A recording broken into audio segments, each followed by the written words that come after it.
Akshita Lalwani and welcome back to another class of FMB. आज की class में हम लोग most awaited topic that is DCF उसको कवर करने वाले। इसके पहले की क्लास स्टार्ट हो, so many of you were asking कि सर्टिफिकेट है कि नहीं इस कोर्स का, कब खत्म होगा ये वो। ठीक है, तो सर्टिफिकेट के बारे में डिस्कस करते हैं। कब खत्म होगा ये कोर्स उसके बारे में मैंने ऑलरेडी डिटेल में पिछली वीडियोज में बता दिया। सर्टिफिकेट्स का पॉइंट मैं हर बार भूल जाती थी, तो मैं आपको ये बताना चाहती हूँ कि ये जो कोर्स है वो मैं यूट्यूब पे शेयर कर रही हूँ just for free of cost, इसलिए ताकि मैं आपको नॉलेज प्रोवाइड कर सकूं। ठीक है, सो इस कोर्स से रिलेटेड कोई सर्टिफिकेट मैं नहीं इशू कर रही हूँ इस पॉइंट ऑफ टाइम पे। अगर इन फ्यूचर इस कोर्स का सर्टिफिकेट मैं इशू करूंगी डेफिनेटली मैं सबको बता दूंगी। ठीक है, बहुत अलग अलग प्लेटफॉर्म है जहाँ पे आपको 300-400-500 में इस कोर्स का सर्टिफिकेट मिल जाएगा। So don't run for the certificate. I think so आपको इस कोर्स का कॉन्सेप्ट समझने के लिए पीछे देखना चाहिए। One of the student texted में कि मैम भले आप मिनिमल कॉस्ट ले लो बट सर्टिफिकेट प्रोवाइड कर लो। देखो, I want to provide it for free. ठीक है, मिनिमल कॉस्ट लो या ज्यादा भी कॉस्ट लो, इस कोर्स की इतनी वैल्यू है कि पीपल आर रेडी टू पे, दे आर विलिंग टू पे फॉर दिस कोर्स। बट इस पे सर्टिफिकेट नहीं है तो मैं इस पे ना कोई चार्जेस ले रही हूँ, और अगर सर्टिफिकेट इन फ्यूचर में इशू भी करती हूँ तो भी मैं उस पर कोई चार्जेस नहीं लूंगी। अभी फिलहाल के लिए मेरा फोकस है कि आपको इस कोर्स का कॉन्सेप्ट नॉलेज पूरा प्रोवाइड करना। सर्टिफिकेट से रिलेटेड कोई भी चीज यहाँ पे अभी नहीं है। ठीक है, डीसीएफ की वैल्यूएशन, डीसीएफ की अगर बात की जाए तो आज की क्लास में अगर आप देखोगे, सबसे पहले मैंने एक पॉइंट लिखा है basic is equal to lecture 14। मतलब कि क्या, अगर आप इस वीडियो पे आए हो और आपने मेरे पहली वीडियोस नहीं देखी है तो आई वोंट से कि सारी वीडियोस जाके देखो, बट मेक श्योर कि अगर आप डीसीएफ देख रहे हो तो आपने मेरी लेक्चर 14 जो डीसीएफ के ऊपर मैंने बनाई थी, जिसके ऊपर मैंने पूरा बेसिक्स कवर किया था, वो वीडियो आप जरूर से कवर करके आए, तभी आपको आज की क्लास समझ में आएगी, वरना आज की क्लास आपको नहीं समझ में आने वाली है। ओके, ठीक है, यहाँ पे मैंने कुछ पॉइंट्स लिखे हुए हैं जो पॉइंट्स आपको डीसीएफ के बारे में बताएंगे, क्या होता है, कैसे कैलकुलेट किया जाता है, उसके आगे की क्लासेस का ये जो पॉइंट्स है वो बेस बनने वाले हैं। देखो, सबसे पहले किसी भी बिजनेस की अगर आप वैल्यू निकालना चाहते हो, किसी भी बिजनेस के बारे में जानना चाहते हो कि उसकी क्या वैल्यू है आज की डेट में मार्केट में, तो कॉमन सेंस की बात है, वो जो वैल्यू रहेगी वो बिजनेस आज कितना पैसा जनरेट कर रहा है और फ्यूचर में वो कितना पैसा जनरेट करने वाला है बिजनेस, उसके ऊपर डिपेंड करती है। ठीक है, हम बोलते हैं कि भाई इस बिजनेस का धंधा, मतलब इस बिजनेस का धंधा इतना अच्छा है, वो इतना पैसा जनरेट कर रहा है, उसकी इतनी रेवेन्यू जनरेशन हो रही है, मतलब कि वो कैश जनरेट कर रहा है आज की डेट में, और आगे भी वो कितना जनरेट करने वाला है, उसके बेसिस पे पता चलती है बिजनेस की वैल्यू क्या है। एंड यही मैंने फर्स्ट पॉइंट लिखा हुआ है, बिजनेस की वैल्यू डायरेक्टली प्रोपोर्शन टू कितना कैश वो आज जनरेट किया और फ्यूचर में वो कितना कैश जनरेट करने वाला है। ठीक है, फ्यूचर में जितना भी कैश वो जनरेट करता है और जब उसको हम लोग आज की वैल्यू निकालते हैं उसकी, देखो मैंने बोला कि आगे के 10 साल में वो कुछ एक्स अमाउंट को जनरेट करने वाला है, वो एक्स अमाउंट को जब हम लोग आज की वैल्यू पे देखते हैं, ठीक है, आज की वैल्यू क्या क्या, मतलब ये चीज मैंने लेक्चर 14 में डिटेल में बताई है करके, फ्यूचर का कैश आज की वैल्यू के इक्वल नहीं होता है, उसको डिस्काउंट करना पड़ता है, तो उसको हम लोग एंटरप्राइज की वैल्यू के नाम से जाते हैं, वही बिजनेस की वैल्यू होती है। देखो हमारे हैं इसमें एक टर्म समझना है हमको, कैश फ्लोज। हमारे जो कैश फ्लोज रहते हैं वो दो टाइप के कैश फ्लो होते हैं, एक होता है एंटरप्राइज की वैल्यू के पर्सपेक्टिव से देखेंगे और एक होता है इक्विटी वैल्यू के पर्सपेक्टिव से।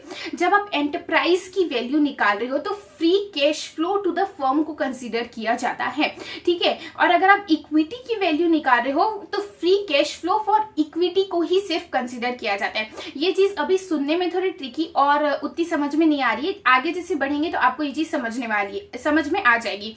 ठीक है, कहीं पे भी अगर आपको निकालना स्पेसिफाई नहीं दिया है कि आपको एंटरप्राइज की वैल्यू निकालनी है या इक्विटी की वैल्यू निकालनी है, तो हम लोग एंटरप्राइज की वैल्यू निकालेंगे जहां पे हम लोग यूज करने वाले हैं free cash flow to the firm.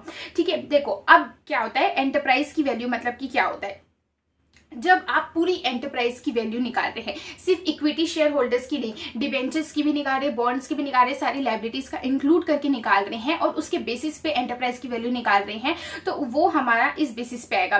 Cash flow available to all capital providers. क्यों ऑल कैपिटल प्रोवाइडर्स बोला, क्योंकि यहाँ पे सब हम लोग इक्विटी नहीं निकाल रहे, सभी का निकाल रहे हैं, इसलिए जो कैश हमारे सारे ही capital providers, free cash flow जो सारे कैपिटल प्रोवाइडर्स के पास अवेलेबल है, वो उसको क्या करेंगे, वो क्या रहता है हमारा ऑपरेटिंग इनकम माइनस टैक्सेस रहते हैं। ये पता है आपको कैसे आया, ऑपरेटिंग इनकम थी हमारी, उसमें से टैक्स माइनस करेंगे तो हमारा cash flow available to all capital providers, इसके बारे में भी मैंने डिटेल में कवर की है चीजें, सब मैं फोरकास्टिंग की डिटेल बता रही थी, ठीक है। उसको हम लोग जो है डिवाइड करते हैं cost of capital of all cost provider, all capital providers, ठीक है। क्यों इस पे कॉस्ट ऑफ कैपिटल से डिवाइड किए, क्योंकि हमको इसको डिस्काउंट करना है और सारे ही कैपिटल प्रोवाइडर से किए हैं, मतलब कि हम लोग क्या चाहते हैं कि सिर्फ इक्विटी का नहीं निकाल रहे हैं, सारे ही का निकाल रहे हैं, एंटरप्राइज की पूरी वैल्यू निकाल रहे हैं इन जनरल, इसलिए सारे ही कैपिटल प्रोवाइडर की कॉस्ट को डिवाइड करते हैं, जिसको हम लोग वैक बोलते हैं। ये सारी ही चीजें एक एक करके डिटेल में मैं नीचे कवर करने वाली हूँ, ठीक है। इक्विटी वैल्यू, अगर आपको सिर्फ इक्विटी की वैल्यू निकालनी है, ऊपर हम लोग क्या बोल रहे थे, जो भी कैश फ्लो अवेलेबल रहता है सारे ही कैपिटल प्रोवाइडर्स को, यहाँ पे हम लोग इक्विटी की वैल्यू निकाल रहे हैं, तो इक्विटी शेयर होल्डर्स को अवेलेबल रहता है और उसको डिवाइड करते हैं सिर्फ कॉस्ट ऑफ इक्विटी से, ठीक है। अब देखो, अब यहाँ से मेन कहानी स्टार्ट होने वाली है, जो ऊपर की चीजों को और अच्छे से एक्सप्लेन करने वाली है, ठीक है। सबसे पहले मैंने क्या बोला था, लास्ट क्लास जब फोरकास्टिंग की हुई थी, मैंने बोला था कि हम लोग आगे के 5-10 साल पीरियड की फोरकास्टिंग करते हैं, जहां मैंने बहुत छोटे से वे में फोरकास्टिंग का दिखा दिया था। अब मेरे को कॉमन सेंस की आप चीज बताना कि अगर आप फोरकास्टिंग कर रहे हो, आप एक लिमिटेड पीरियड तक की ही फोरकास्ट कर सकते हो, उससे ज्यादा पीरियड का नहीं कर सकते, मतलब 5 साल तक के का कर सकते हो, 10 साल तक के का कर सकते हो, लेकिन क्या आप अगले 20, 25, 30 साल कर सकते हो? नहीं कर सकते हो। क्यों? इसका रीजन क्या होता है कि जो फोरकास्टिंग की एक्यूरेसी रहती है वो डाउन हो जाती है। भाई आप अगले 10 साल का प्रिडिक्शन कर सकते हो कि मार्केट में ये कंडीशन हो सकती है, हाउ वुड यू नो कि अगले 20 साल में इंडिया की सिचुएशन, इंडिया की इकोनॉमी, इंडिया का मार्केट कैसे रहेगा? अगर आप प्रिडिक्शन लोगे भी तो वो उतना एक्यूरेट नहीं रहेगा due to the future uncertainties, ठीक है। इसलिए आपकी फोरकास्टिंग लो हो जाती है, फोरकास्टिंग की एक्यूरेसी जो रहती है वो लो हो जाती है। उस केस में हम लोग क्या लेते हैं, एक पर्टिकुलर पीरियड तक की फोरकास्टिंग करने के बाद लास्ट वाला जो पीरियड रहता है उसको हम लोग टर्मिनल ईयर कंसीडर करते हैं।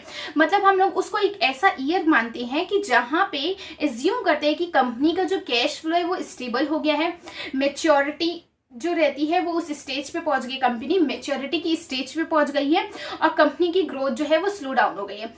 देखो, कोई भी कंपनी है शुरू में जिस स्पीड से ग्रो करेगी, शुरू के 5 साल, शुरू के 10 साल, क्या वो ऑल टाइम उतनी ही स्पीड से, उतनी ही प्रोपोर्शन से, उतनी ही परसेंटेज से ग्रो करेगी? नहीं। एक टाइम के बाद आके उसकी ग्रोथ थोड़ी स्टेबल सी हो जाएगी, उसकी ग्रोथ स्लो डाउन हो जाएगी। फॉर एग्जाम्पल, किसी कंपनी ने शुरू में 20, 30, 40% तक की ग्रोथ दिखाई है, तो एक अच्छे स्टेज में आने के बाद उसकी ग्रोथ स्टेबल हो जाएगी, वो एक मिनिमल परसेंटेज के साथ ग्रो करेगी। जो पहले जितने ग्रोथ परसेंटेज आ रहे थे वो उतने नहीं होंगे, उस कम परसेंटेज से ग्रो करेगी। देखो, ग्रो तो कंपनी करेगी ही, लेकिन जिस परसेंटेज से, जिस बूम से वो शुरू में ग्रो कर रही थी, वो उतने परसेंटेज से नहीं करेगी, क्योंकि वो एक मैच्योरिटी स्टेज पे आ जाएगी, उससे ज्यादा वो हाई नहीं जा सकती, इसलिए वो एक स्टेबल रेट ऑफ ग्रोथ पे ग्रो करने वाली है। तो ये सारे फैक्टर्स जो रहते हैं, ये हम एज्यूम करते हैं कि एक टाइम के बाद कंपनी की ये कंडीशन आ जाएगी कि वो एक मैच्योरिटी स्टेज पे आएगी, एक स्टेबल स्टेज पे आ जाएगी, जिसको हम लोग टर्मिनल ईयर बोलेंगे, जहां तक कि हमारी फोरकास्टिंग रहेगी।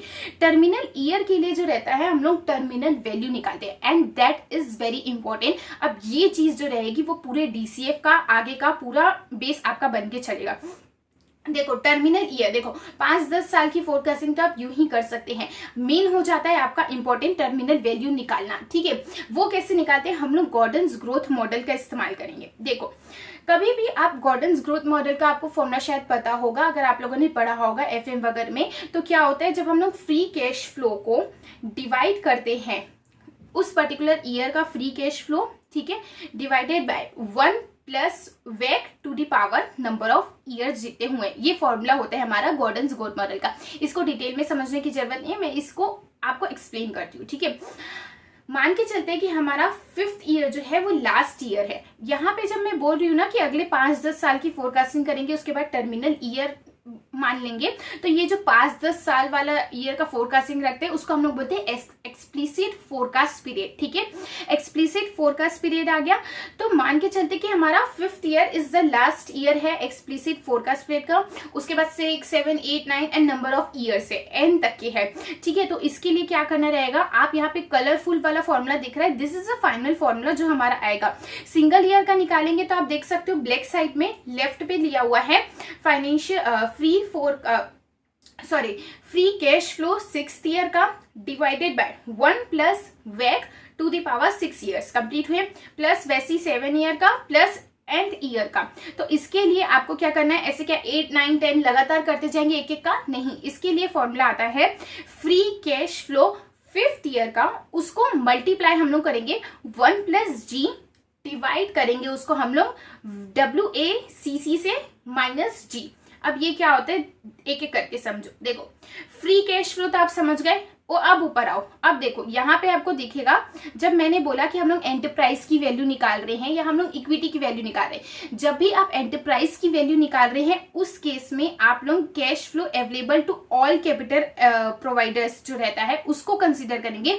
वो हमारा रहता है free cash flow to the firm. आपके ऊपर है, मैं चाहती हूँ मैं पूरी एंटरप्राइज की वैल्यू निकालना, अगर मैं सिर्फ इक्विटी शेयर होल्डर, मुझे मतलब नहीं है एंटरप्राइज की वैल्यू से, मुझे चाहिए इक्विटी की क्या वैल्यू आ रही है उस कंपनी में, तो मैं यूज करूंगी cash flow available to all equity share holders. तो ये आ जाता है free cash flow for all equity. ठीक है, जब आप एंटरप्राइज की वैल्यू निकाल रहे हैं तो आप यूज करते हैं free cash flow to the firm, और अगर आप इक्विटी की वैल्यू निकालते हैं तो आप यूज करते हैं free cash flow for the equity. यही चीज मैं ऊपर में एक्सप्लेन कर रही थी, यहाँ पे वही फ्री कैश फ्लो की बात की गई है। वो आपको लेना रहेगा लास्ट एक्सप्लिसिट पीरियड का, मतलब मैंने बोला 5 साल का है हमारा, तो 5th ईयर हमारा एक्सप्लिसिट पीरियड का लास्ट रहने वाला है। उसके बाद आ जाता है वैक, weightage average cost of capital. यहाँ पे उसको नहीं कवर कर रही हूँ, ये रहती है कॉस्ट। ठीक है, इसको डिटेल में नीचे कवर करेंगे, एंड आगे की क्लासेस 2-3 क्लासेस पूरी इसके ऊपर रहेगी कि इसको कैलकुलेट कैसे करना है। सो सुन लो, ये बहुत ज्यादा इंपॉर्टेंट पॉइंट है। ठीक है, नेक्स्ट आ जाता है आपका जी, जो कि रहता है ग्रोथ। ये क्या बोला गया, long term growth rate of the firms cash flow after explicit forecast period. हमारा फोरकास्ट पीरियड 5 साल का था, उसके बाद फर्म की लॉन्ग टर्म ग्रोथ रेट क्या रहने वाली है उसको हम लोग जी कंसिडर करते हैं, जिसपे आपको इन्फ्लेशन को कंसिडर करना है और long term GDP growth rate, ये सारे अदर फैक्टर्स को भी कंसिडर करके चलना है। इसके बारे में भी हम लोग डिटेल में देखेंगे। ओके, अब हम लोग देखने वाले हैं वैक के ऊपर सबसे इंपॉर्टेंट। देखो, जब मैंने बोला फोरकास्टिंग करते हैं, मतलब कि क्या, अगर आप फ्यूचर के कैश को आज की वैल्यू आप निकाल रहे हैं, ये सारी बातें जिनको नहीं समझ में आ रही है उसने बेसिक लेक्चर नंबर 14 को नहीं देखा है, तो पहले आप उसको देखो। ठीक है, जब भी हम लोग फ्यूचर के कैश की वैल्यू जो रहती है उसकी आज की वैल्यू निकालते हैं तो कोई ना कोई परसेंटेज से उसको डिस्काउंट करते हैं, मतलब कोई ना कोई परसेंटेज से उसको घटाते हैं। मतलब कि क्या, हम लोग एक रिस्क को कंसीडर कर रहे हैं, आगे कुछ रिस्क होगा, जिस इन्फ्लेशन वगैरह ये सारे पॉइंट्स को कंसीडर कर रहे हैं, मतलब कि वो फ्यूचर की जो वैल्यू रहेगी उसको वो आज की वैल्यू के बराबर, फ्यूचर का कैश जो रहेगा वो आज के कितने कैश के बराबर है वो हमको बताने वाला है, जिसके लिए हम लोग एक पर्टिकुलर रेट को लेते हैं एंड उस रेट के बेसिस पे हम हमारे कैश को डिस्काउंट फॉर करते हैं। इसका मतलब रहता है हम रिस्क को कंसीडर कर रहे हैं, तो वो रेट रहता है वैक, weightage average cost of capital. ये क्या रहता है, allows us to calculate the present value of future cash flow। आगे चल के हम लोग को जितना कैश जनरेट होने वाला है उस कैश की आज की क्या अहमियत है, वो आज का कितने कैश के बराबर आ रहा है। मतलब कि क्या, फ्यूचर में अगर मैं 100 रुपए कर रही हूँ तो वो 100 रुपए की आज की प्रेजेंट वैल्यू क्या है वो हमको बताएगा, अगर हम लोग उसको वैक का यूज करके उसको डिस्काउंट फॉर करेंगे। ठीक है, वैक में सबसे पहले आ जाता है फॉर्मूला, एंड यहाँ पे बाइफर्केशन देखो, KE into WE plus KD into WE, मतलब कि क्या, cost of equity into weight for the equity plus cost of debt into weight for the debt. मतलब कि क्या, हम लोग जो है इक्विटी की कॉस्ट को मल्टीप्लाई करेंगे इक्विटी के वेट से, एंड साथ ही साथ सेम प्रोसीजर अप्लाई करेंगे डेट के चीजों के साथ, एंड दोनों को प्लस करेंगे। वैक मतलब कि क्या, weighted average cost of capital, मतलब सारे ही कैपिटल प्रोवाइडर का हम सम करके उसका कॉस्ट का वेटेड एवरेज निकाल रहे हैं। ठीक है, देखो कॉस्ट ऑफ इक्विटी को निकालने के लिए हमारा जो रहता है कैपिटल एसेट प्राइसिंग मेथड रहते हैं। सिंपल सी बात बताओ, अगर आप किसी कंपनी में पैसा नहीं लगा रहे होते, अगर आप किसी कंपनी में रिस्क नहीं ले रहे होते, नॉर्मली कहीं बैंक पे एफडी करा ली या कहीं पे पैसे दे दिए जहां पे रिस्क नहीं रहता है, ठीक है, फिक्स डिपॉजिट, सेविंग अकाउंट, ये सब में आपको इंटरेस्ट मिलता, रिटर्न मिलता। ठीक है, अब आप बोल रहे हो कि कंपनी मैं तेरे में पैसा लगा रही हूँ, तेरे इक्विटीज में पैसा लगा रही हूँ और मैं एक रिस्क ले रही हूँ। ठीक है, तो मुझे बेसिक चीज तो चाहिए ही चाहिए कि अगर मैं तेरे में नहीं लगाती कहीं और लगाती तो मुझे उतना तो रिटर्न मिलता ही, जो रिस्क फ्री रिटर्न रहता है वो तो मुझे मिलता ही। तो तेरे पास से भी मुझे रिस्क फ्री रिटर्न तो चाहिए ही चाहिए, बेसिक तो उतना चाहिए ही चाहिए।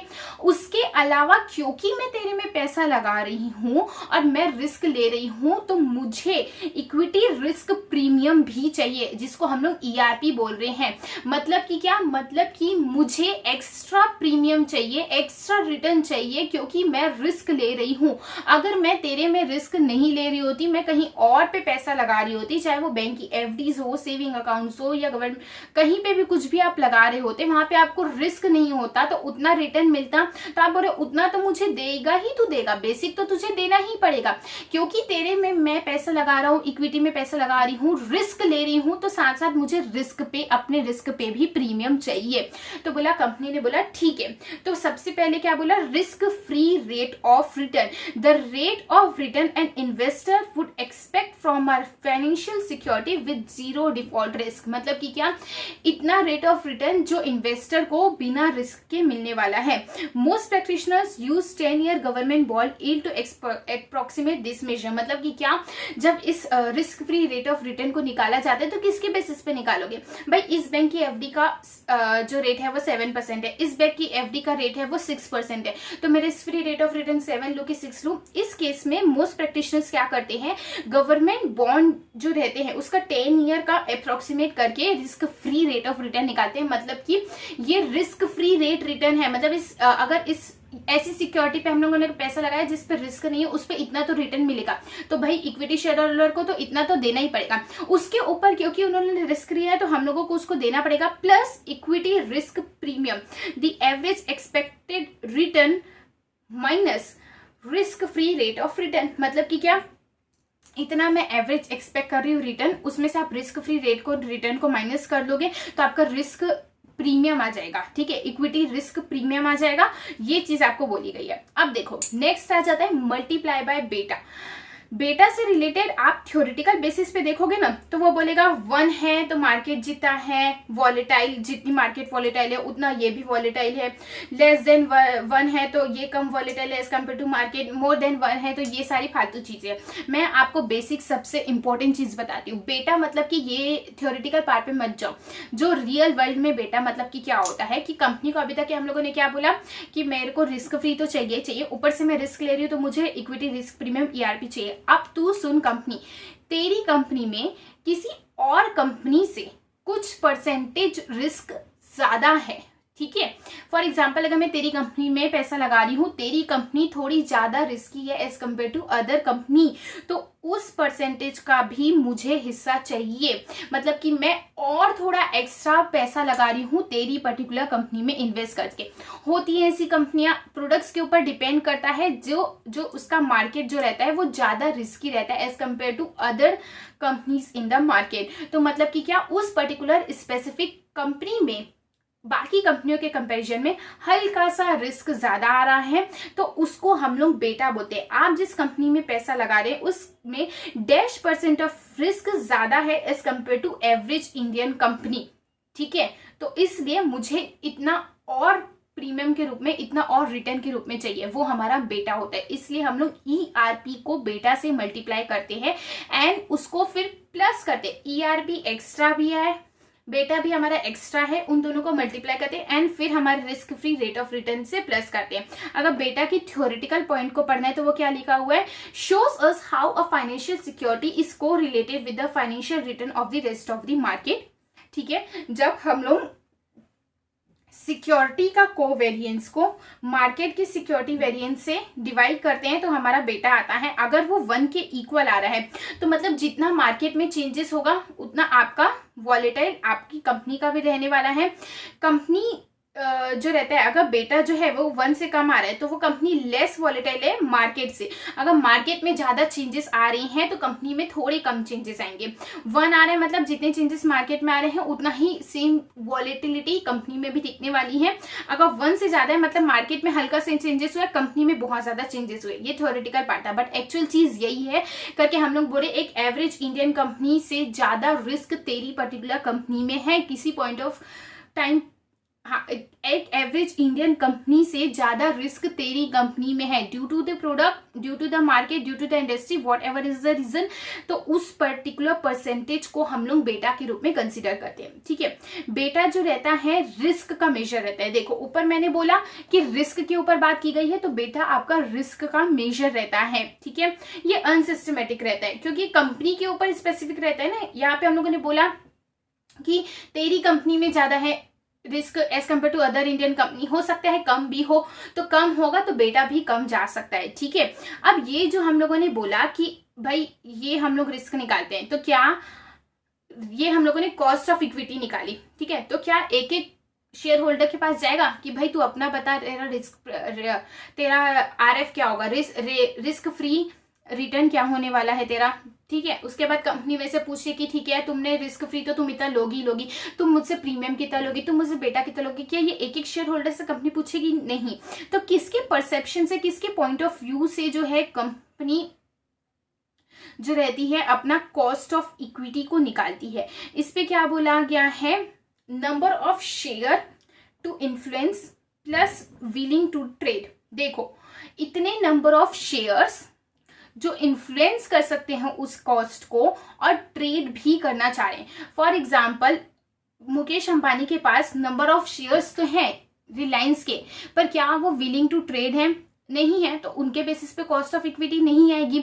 Same goes for the other investors also, जिसके पास large and huge amount of shares उस पर्टिकुलर कंपनी के हैं, मतलब कि उनके पास इन्फ्लुएंस की पावर तो है, उनके पास इतने नंबर ऑफ शेयर हैं कि वो इन्फ्लुएंस कर सकते हैं कॉस्ट ऑफ इक्विटी को, पर एट द सेम टाइम क्या वो विलिंग कर रहे हैं, उसको ट्रेड कर रहे हैं? नहीं कर रहे हैं। तो आपको देखना पड़ेगा। इसका बेस्ट एग्जाम्पल होता है एफएफआईज, क्योंकि ये वेल डाइवर्सिफाइड होते हैं। ठीक है, अलग अलग मार्केट्स में, अलग अलग इंडस्ट्रीज में इनका जो रहता है चीजें लगी रहती है, मतलब पैसा लगा रहता है। ठीक है, ये एक जगह चीजों को इकट्ठा नहीं करते हैं, तो ये वेल डाइवर्सिफाइड होते हैं, प्लस इनके पास इतने नंबर ऑफ शेयर्स होते हैं कि वो चीजों को इन्फ्लुएंस कर सके, साथ ही साथ ये विलिंग टू ट्रेड भी करते हैं। तो इसके पर्सपेक्टिव से, इनके परसेप्शन से कॉस्ट ऑफ इक्विटी को निकाला जाता है।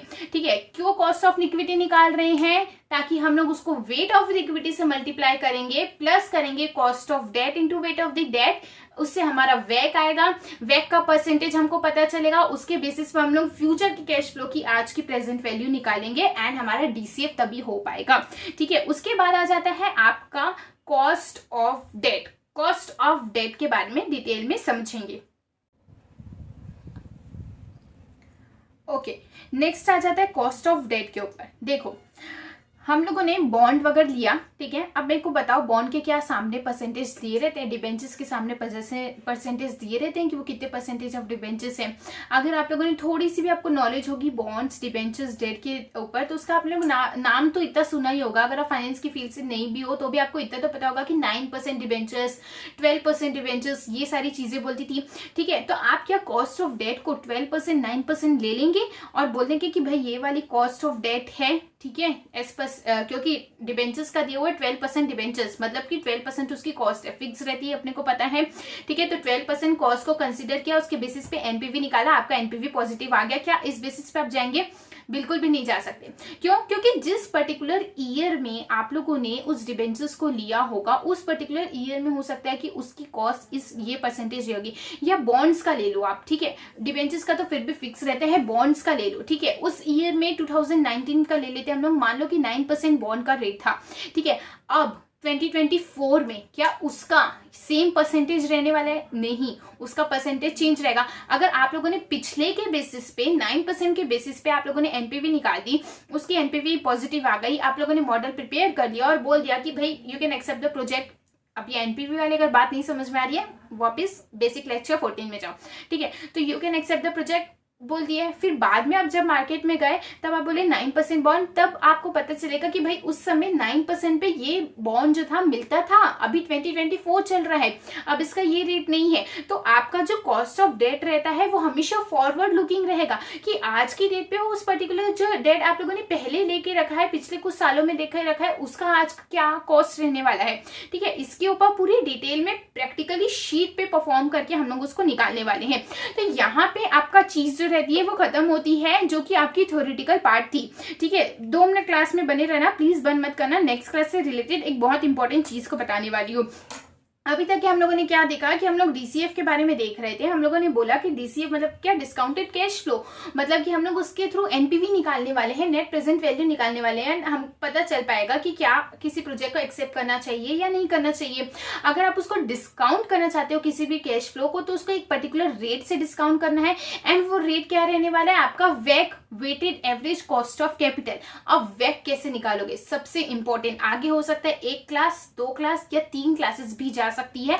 जिस नेक्स्ट क्लास मतलब ये क्लास अपलोड हुई उसके बाद की क्लास, जिसपे मैं आपको बताऊंगी सिर्फ वेक का स्ट्रक्चर बनाना सिखाने वाली हूँ। उसको 2 क्लास भी जा सकती है, उसको 3 क्लास भी जा सकती है। एक एक्सेल शीट लेंगे, उस पे पूरा वेक का स्ट्रक्चर बनाएंगे एंड उसके थ्रू हम लोग जो है वेक निकालेंगे, weighted average cost of capital निकालेंगे एंड उसके बेसिस पे कैश को डिस्काउंट फॉर करने वाले हैं एंड फिर हमारा वो चीज कंप्लीट होने वाला है। तो नेक्स्ट क्लास वेक बहुत इंपॉर्टेंट है। वेक का पूरा एक स्ट्रक्चर बनता है, एक फॉर्मेट होता है। वेक को निकालना बहुत ज्यादा जरूरी है और उसको समझना भी अच्छे से जरूरी, क्योंकि उसमें cost of equity, cost of debt, सारी ही चीजें आ जाती है। ये वेक कैसे बनेगा, उसका स्ट्रक्चर क्या है, वो कैसे निकलेगा, वो हमारी नेक्स्ट क्लास में कवर करेंगे। ये थी बेसिक चीजें जो कि डीसीएफ के बारे में मैं बताना चाहती थी। इस क्लास को देखने से पहले ध्यान से याद रखना, आप क्या बोलते हैं, बेसिक लेक्चर 14 को देख लेना। अगर आप लोगों ने ऑलरेडी देख ली है तो भी एक बार मैं चाहूंगी कि उसको देख लो, ताकि आपका रिवीजन हो जाए एंड वो एक फ्लो में चीजें आ जाए। ठीक है, आई होप कि आज की क्लास आपको समझ में आई हो। कुछ भी डाउट होगा, do let me know and thank you so much for watching the video till the end.